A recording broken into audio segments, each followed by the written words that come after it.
Science की इस video में आज जो हम चैप्टर स्टार्ट करने जा रहे हैं वो क्लास 9 से है।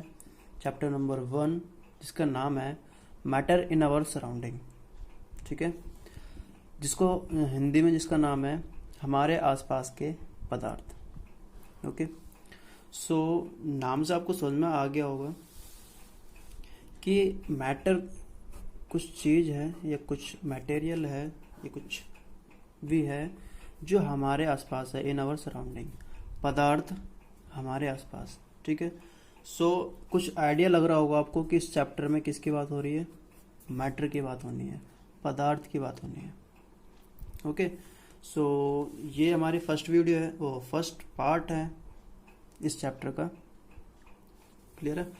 इसमें हम कुछ टॉपिक्स कवर करेंगे, जिसमें पहला टॉपिक है व्हाट इज मैटर, पदार्थ क्या है।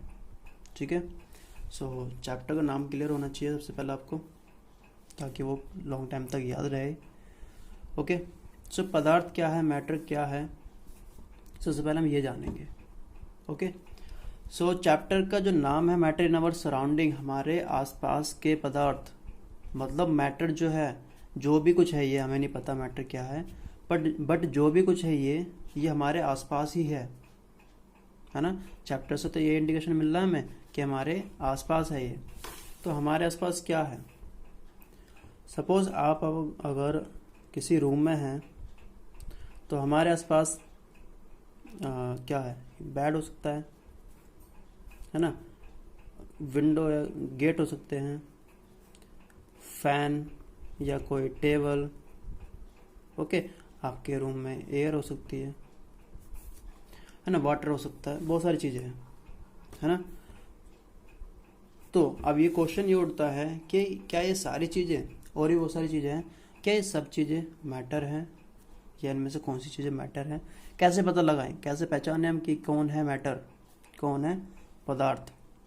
ओके, तो ये सीखेंगे हम पहले इस टॉपिक में, व्हाट इज़ मैटर, पदार्थ क्या है। तो पदार्थ की अगर मैं डेफिनेशन बताऊं, मैटर की डेफिनेशन बताऊं, तो डेफिनेशन ये कहती है it is anything, matter is anything that occupies space and has mass. So आपको ध्यान क्या रखना है कि मैटर इज एनीथिंग मीन्स कुछ भी हो सकता है। First condition, occupies space. Second condition, having mass. Okay, इसका मतलब ये है कि मैटर जो है, पदार्थ जो है, वो इस रूम में जिसमें आप बैठे हुए हो उसमें कुछ भी हो सकता है जिसके पास कुछ मास हो। मास को हिंदी में कहा जाता है द्रव्यमान। कुछ द्रव्यमान हो, द्रव्यमान को आप समझ सकते हो वजन से, जिसका कुछ वेट हो। ठीक है, अभी वेट से समझिए कि ऐसी कोई भी वस्तु जिसका कुछ वेट हो, वजन हो। ठीक है, और जो किसी सतह पर रखने पर कुछ स्पेस ऑक्यूपाई करती हो, कुछ जगह घेरती हो।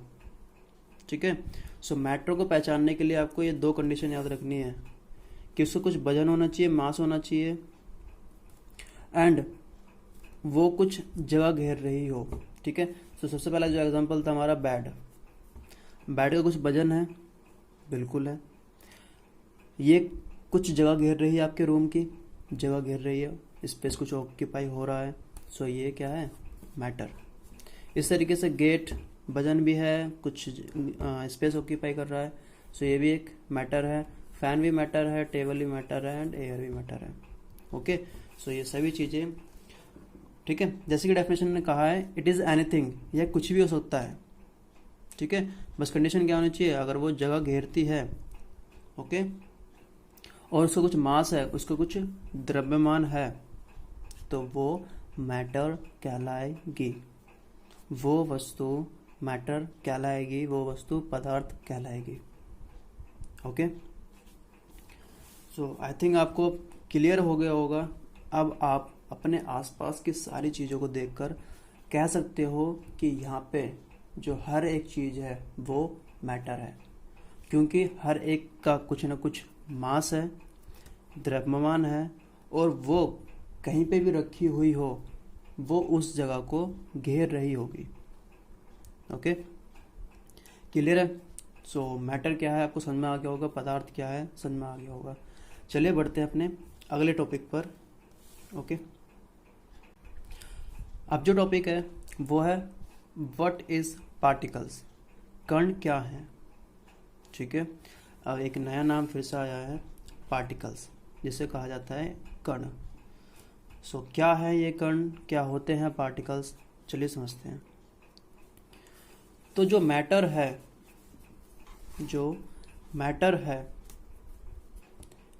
ये मैटर बना हुआ होता है इन पार्टिकल्स से। ये जो पदार्थ है, पदार्थ क्या है पहचान लिया हमने, है ना। ये किससे बने होते हैं, ये कण से बने होते हैं। ओके, जैसे हम बात करें बैट की बात कर लेते हैं। बैट वुड से बना हुआ है, लकड़ी से बना हुआ है, एंड लकड़ी भी किस चीज़ से बनी होगी, है ना। तो लकड़ी एक पदार्थ है, लकड़ी जो है, जो वुड है, वो पार्टिकल्स से बनी हुई है, कण से बनी हुई है। पार्टिकल्स जो हैं, ये पार्टिकल्स बहुत ज़्यादा छोटे होते हैं, वेरी वेरी स्मॉल। ठीक है, बहुत ज़्यादा छोटे होते हैं, इतने ज़्यादा छोटे होते हैं कि हम इन्हें देख भी नहीं सकते। Okay, particle is very very small. ठीक है, और उन्हीं छोटे छोटे पार्टिकल्स से क्या बना होता है, पदार्थ।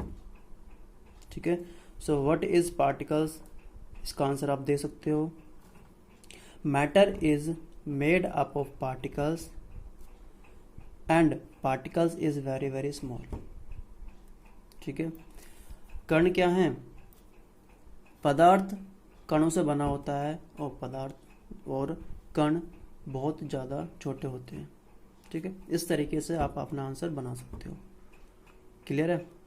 अब पार्टिकल्स जो हमें दिखाई भी नहीं देते, उनसे मैटर बनता है, पदार्थ बनता है, जिसे हम आसानी से देख सकते हैं, टच कर सकते हैं, है ना। तो ये सोचने वाली बात है। वो कण, वो पार्टिकल्स जो दिखते नहीं हैं, वो एक ऐसी चीज़ बनाते हैं जिन्हें हम आसानी से देख पाएँ और उन्हें टच भी कर सकें। ठीक है, सो होता क्या है, तो आप ज़रा थोड़ा इमेजिन कीजिए, सोचिए कि जो चीनी, जो शुगर होती है, शुगर के जो क्रिस्टल होते हैं, छोटे छोटे से जो दाने होते हैं, इन्हें आप क्या समझ लीजिए, इन्हें पार्टिकल समझ लीजिए। ओके, इन्हें कण समझ लीजिए।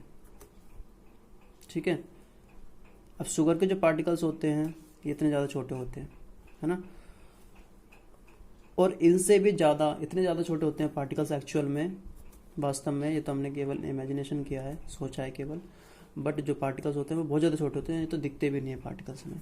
ठीक है, तो सपोज ये दाने, बहुत सारे दाने हैं हमारे पास, बहुत सारे इस तरीके से शुगर के दाने हैं, क्रिस्टल्स हैं, एंड इनको जोड़ जोड़ कर हमने, बहुत सारे दानों को हमने जोड़ते हुए एक शेप बनाया, एक आकार बनाया। ठीक है, जब ये दाने जुड़ जाएंगे, जुड़ने के बाद एक आपको आकार नज़र आएगा। ठीक है, तो इसी तरीके से पार्टिकल्स वर्क करते हैं कि जब बहुत सारे पार्टिकल्स एक साथ जुड़ने लगते हैं, तब एक पदार्थ का निर्माण होता है, तब एक मैटर बनता है। ठीक है, मिलियंस ऑफ पार्टिकल्स जब एक साथ जुड़ते हैं तब एक पदार्थ बनता है। ओके, सो ये है कहानी पार्टिकल्स की, कण की। ठीक है, जिनसे बना होता है मैटर, पार्टिकल्स से बना होता है मैटर। ओके, चलिए, सो आपको पार्टिकल्स समझ में आ गया होगा, व्हाट इज पार्टिकल्स, इसका आंसर भी मिल गया होगा। चलिए बढ़ते हैं अपने अगले टॉपिक पर। अब जो टॉपिक हम पढ़ने जा रहे हैं वो पार्टिकल्स से रिलेटेड है, कणों से रिलेटेड है। ठीक है, और जो ये टॉपिक है इसमें हम पढ़ेंगे characteristics of particles. Characteristics of particles जिसे हिंदी में कहा जाता है कणों के अभिलक्षण। ठीक है, मतलब जो कण होते हैं जिनसे पदार्थ बना होता है उनके कुछ कैरेक्टरिस्टिक्स होते हैं। ठीक है, एक तरीके से कह सकते हो उनका कुछ गुण होते हैं, कुछ प्रॉपर्टी होती है। ठीक है, तो क्या क्या प्रॉपर्टी होती हैं पार्टिकल्स की, क्या अभिलक्षण होते हैं कणों के, चलिए समझते हैं। जो पहला अभिलक्षण है, जो पहला कैरेक्टरिस्टिक्स है वो है कि पार्टिकल्स ऑफ मैटर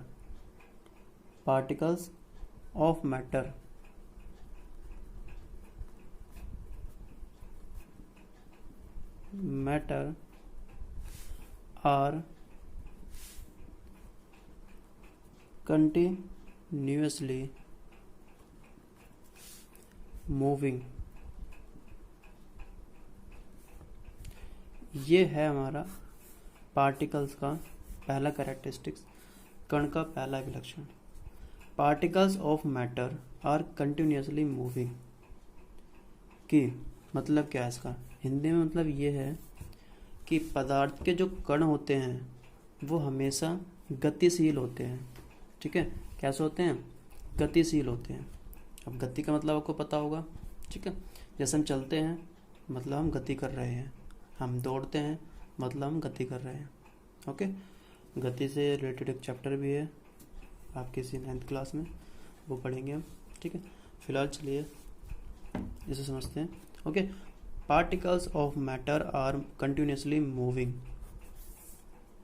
ठीक है, तो इस हेडिंग का मतलब समझ में आ गया होगा आपको कि जो मैटर के जो पार्टिकल होते हैं वो हमेशा मूव करते रहते हैं, गतिशील होते हैं। ओके, सो इसमें क्या क्या चीज़ें ध्यान रखनी है आपको। ठीक है, ये एक तो ये स्टेटमेंट आपको ध्यान रखनी है। ओके, एंड अब इसमें ध्यान क्या रखना है कि जब कोई भी वस्तु या कोई भी मटेरियल, ठीक है, जब मूव कर रहा होता है, गति कर रहा होता है, तो उसके पास एक एनर्जी होती है और उस एनर्जी को कहते हैं, उस ऊर्जा को कहते हैं काइनेटिक एनर्जी। ठीक है, काइनेटिक एनर्जी जिसे हिंदी में कहते हैं गतिज ऊर्जा।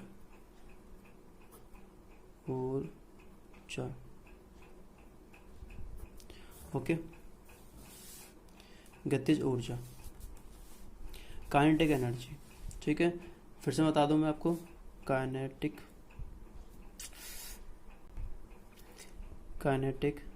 एनर्जी। ठीक है, सो काइनेटिक एनर्जी क्या होती है, जब भी कोई मैटर या जब भी कोई वस्तु गति कर रही होती है या चल रही होती है तो उसके अंदर एक एनर्जी डेवलप होती है, एनर्जी बनती है, वो एनर्जी कहलाती है काइनेटिक एनर्जी या गतिज ऊर्जा। ओके, अब ये काइनेटिक एनर्जी का क्या रिलेशन है, क्या यूज़ है, क्यों पढ़ रहे हैं हमें से, ये समझिए। देखिए, जिस भी मैटर में, जिस भी पार्टिकल्स में जितनी ज़्यादा काइनेटिक एनर्जी होगी वो उतना ही फास्ट, उतना ही तेज मूव करेगा, उतना ही तेज गति करेगा। जिसमें कम काइनेटिक एनर्जी वो उतना ही स्लो, आराम से गति करेगा। ठीक है, अब काइनेटिक एनर्जी, गतिज ऊर्जा ज़्यादा कम किस तरीके से होगी। सो ये जो है ये डिपेंड करेगी आपके टेम्परेचर पर, आपके तापमान पर। ठीक है, जितना ज़्यादा तापमान उतनी ज़्यादा काइनेटिक एनर्जी, जितना कम तापमान उतनी कम गतिज ऊर्जा। सॉरी, क्लियर है, जितना ज़्यादा तापमान होगा काइनेटिक एनर्जी उतनी ज़्यादा होगी एंड उतनी ही तेज़ी से, उतना ही तेजी से, फास्ट, पार्टिकल मूव करेगा, कण गति करेगा, और तापमान कम होगा तो गतिज ऊर्जा भी कम होगी और पार्टिकल भी स्लो, कम तेजी से गति करेगा। ओके, तो आपको ध्यान रखना है। तो ये था पहला कैरेक्टरिस्टिक्स, पहली प्रॉपर्टी, कण के अभिलक्षण पहला था। ठीक है, चलिए बढ़ते हैं सेकंड की तरफ। ओके, तो इसमें आपको समझ में आ गया होगा क्या ध्यान रखना है कि जो पार्टिकल्स ऑफ मैटर है आर कंटिन्यूसली मूविंग, कि पदार्थ के जो कण होते हैं वो हमेशा गतिशील रहते हैं, चलते रहते हैं। ठीक है, जब वो चलते हैं तो उनके पास काइनेटिक एनर्जी, गतिज ऊर्जा होती है। वो काइनेटिक एनर्जी डिपेंड करती है टेम्परेचर पर, तापमान पर। जितना ज़्यादा तापमान उतनी ज़्यादा गतिज ऊर्जा, जितनी ज़्यादा गतिज ऊर्जा उतने ही तेज पार्टिकल्स मूव करेगा। ओके, तो चलिए बढ़ते हैं दूसरे कैरेक्टरिस्टिक्स पर, दूसरी प्रॉपर्टी पर, दूसरे गुण पर। तो दूसरा गुण जो है वो है particles of matter, particles of matter have space between them। चलिए समझते हैं। ठीक है, पार्टिकल्स क्या है? पार्टिकल्स से बना होता है पदार्थ, मैटर। ठीक है, और ये पार्टिकल्स बहुत ज़्यादा छोटे होते हैं। ओके, तो पार्टिकल्स की जो सेकंड प्रॉपर्टी है वो ये है कि particles of matter have space between them, मतलब पदार्थ के कणों के बीच खाली जगह होती है, रिक्त स्थान होता है। पदार्थ के कणों के बीच रिक्त स्थान होता है। मान लो कोई एक ऑब्जेक्ट, कोई भी मटेरियल है, ये कोई भी मैटर है ये। अब ये मैटर किससे बना होगा? पार्टिकल से। सपोज ये पार्टिकल्स हैं। ओके, ये पार्टिकल्स हैं। ठीक है, एंड तो इस प्रॉपर्टी के अकॉर्डिंग ये क्या कहना चाहता है? ये बताना चाहता है कि जो पार्टिकल्स हैं उन पार्टिकल्स के बीच में कुछ खाली जगह होती है, जैसे आपको दिखाई दे रही है। ठीक है, तो ये प्रॉपर्टी बताना चाहता है। ओके, इस प्रॉपर्टी को अगर आप चेक करना है सो आपको एक एग्जांपल दिया गया है आपकी बुक में। सो उसमें क्या कहा गया है कि जब आप नींबू पानी बनाते हो, लेमनेड बनाते हो, सो आपको सपोज एक कंटेनर में आपके पास वाटर है। ओके, एंड कंटेनर में आपके पास शुगर है। सो जो ये वाटर है, वाटर भी एक पदार्थ है, एक मैटर है ना, क्योंकि कहीं रखने पर ये जगह घेरेगा और इसका वजन होता है, तो ये एक मैटर है। अब ये मैटर है तो पार्टिकल्स भी होंगे, है ना, छोटे छोटे पार्टिकल्स भी होंगे इसमें।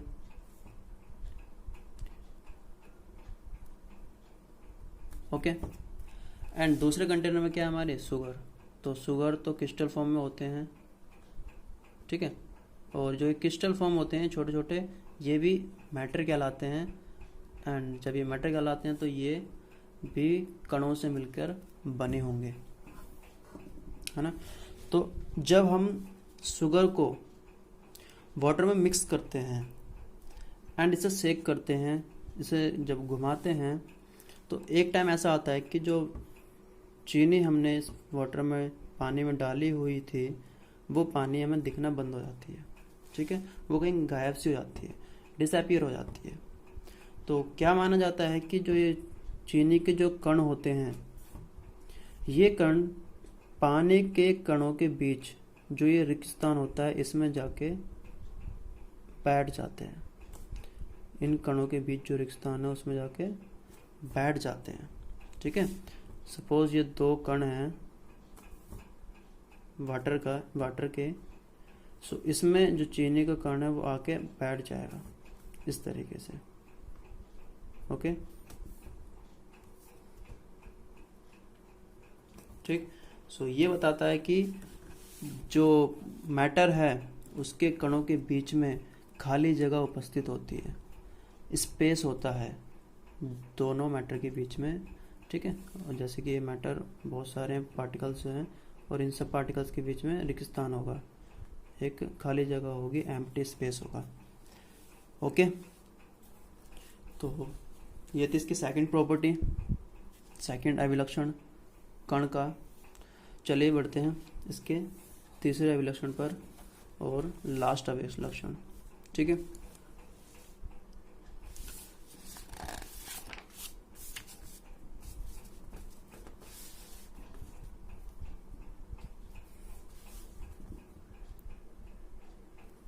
सो तीसरा हमारा अभिलक्षण है particles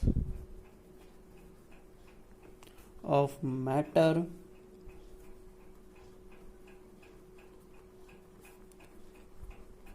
attract each other. Particles of matter attract each other. इसका मतलब क्या है कि जो पदार्थ के कण होते हैं वो एक दूसरे को अट्रैक्ट करते हैं, मतलब आकर्षित करते हैं, ठीक है। या ऐसे समझ सकते हो कि एक दूसरे को पकड़े हुए होते हैं, ठीक है। जैसे कोई भी एक वस्तु है वो पार्टिकल से मिलकर बनी होगी, है ना। और ये जो पार्टिकल्स हैं ये सभी पार्टिकल्स एक दूसरे को पकड़े हुए होते हैं, ठीक है। एक दूसरे को अट्रैक्ट करते हैं, एक दूसरे को आकर्षित करते हैं। ओके, सो यो होती है प्रॉपर्टी, जो इसकी थर्ड प्रॉपर्टी है। ओके, सो आप इस तरीके से कह सकते हो कि जब पार्टिकल्स होते हैं जो उनके बीच में एक बल लगा होता है। क्या होता है इन दोनों के बीच में? एक फोर्स होता है, एक बल होता है, जिस बल को नाम दिया जाता है force of attraction. Force of attraction, आकर्षण का बल, आकर्षण का बल।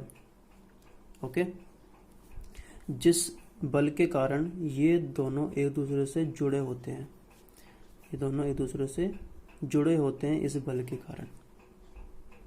क्लियर है? सो ये तीन प्रॉपर्टी होती हैं पार्टिकल्स की।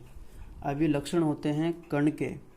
पहला अभिलक्षण क्या था कि पार्टिकल्स जो होते हैं, कण जो होते हैं, वो हमेशा गतिशील होते हैं, गति करते हैं, ठीक है। अगर गति करते हैं तो उनके पास काइनेटिक एनर्जी होगी, गतिज ऊर्जा होगी। और काइनेटिक एनर्जी टेम्परेचर पे, तापमान पर डिपेंड करती है। जितना ज़्यादा तापमान उतनी ज़्यादा तेज़ी से गति करेंगे, उतनी ज़्यादा काइनेटिक एनर्जी होगी। दूसरा अभिलक्षण था particles of matter have space between them, कि उनके बीच में, जो पार्टिकल्स के बीच में स्पेस होता है, जगह खाली होती है, रिक्त स्थान होता है। तीसरा अभिलक्षण था particles of matter attract each other, कि जो पार्टिकल्स होते हैं, जो कण होते हैं पदार्थ के, वो एक दूसरे को पकड़े हुए होते हैं, एक बल के कारण एक दूसरे से जुड़े हुए होते हैं, और उस बल को कहा जाता है फोर्स ऑफ अट्रैक्शन, ठीक है। फोर्स ऑफ अट्रैक्शन, आकर्षण का बल। Okay, so that's all for this video. इससे अगली वीडियो में, ये पार्ट 1 था, पार्ट 2 में हम इससे अगले टॉपिक पर डिस्कस करेंगे, जिसमें हम पढ़ेंगे स्टेट ऑफ मैटर, ठीक है। So that's all for this video. Thank you so much.